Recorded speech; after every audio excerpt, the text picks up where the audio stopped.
She's the president of the National Organization for Women. Terry O'Neill joins us now. Terry, thank you for joining us. Explain to me what you're calling for with the NFL. So we want the Commissioner Goodell to step down, to resign, and we want his successor to appoint a truly independent investigator who would be fully empowered to do a top-to-bottom review. All of the incidents of domestic violence, sexual assault, dating violence, and stalking that has occurred within the NFL community. If you look at 538.com, there's a fascinating graph on there showing that the NFL has a problem with violence against women. What we want is to unpack that. Why do they have a problem, and what are the solutions? Roger Goodell is not the man who can lead that change. He is a huge part of the problem. Can you work with the NFL? Have you tried to work with the NFL, Terry? You know, we have not been in contact with Mr. Goodell or with officials from the NFL. We are looking at this absolutely from the outside, and from the outside looking in, it seems obvious that there is a real problem. Why don't you work with them? You know, we have allied organizations that actually work very deeply with organizations, helping them develop protocols and policies and that sort of thing. So that's not really NOW's role, but I am pleased to see that Roger Goodell has reached out to exactly the right organizations. For example, the National Network to End Domestic Violence, and it's fine and it's good. But from NOW's point of view, what he's done so far has, quite honestly, been too little too late. Do you think this is a conscious effort on the commissioner's part? I think that there is a clear pattern since he became commissioner in 2006 to simply sweep these incidents of violence against women under the rug.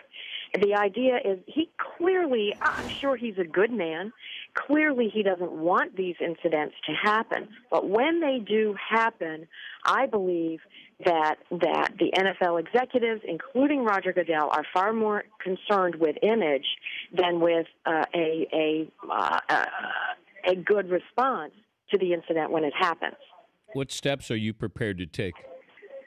You know, we are right now. We're simply calling for Mr. Goodell to resign and for an independent investigator to be appointed. We are watching. We are waiting to see if the NFL steps up.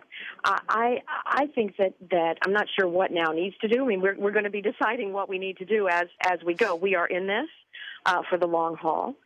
This is important to us.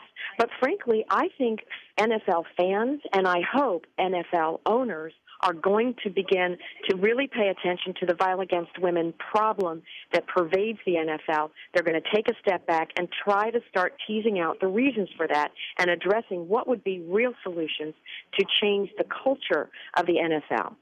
And I'm hoping that that the fans and the owners are going to seize this opportunity to make some real and lasting reforms in the organization. Do you think it's hypocritical? We see Breast Cancer Awareness Month with pink uniforms, and then we have the domestic violence problem? Well, I'm hypocritical or possibly inconsistent. It's a good thing to do Breast Cancer Awareness Month, but if that is merely being used as window dressing to sort of downplay the importance of domestic violence within the NFL community, then that's a real problem. Why is Ray Rice not in jail, Terry, for what happened? You know, the prosecutor in New Jersey did not put him in jail. And I will say that millionaires who have extremely talented lawyers have a much lower percentage of chance of going to jail when they are accused of crime.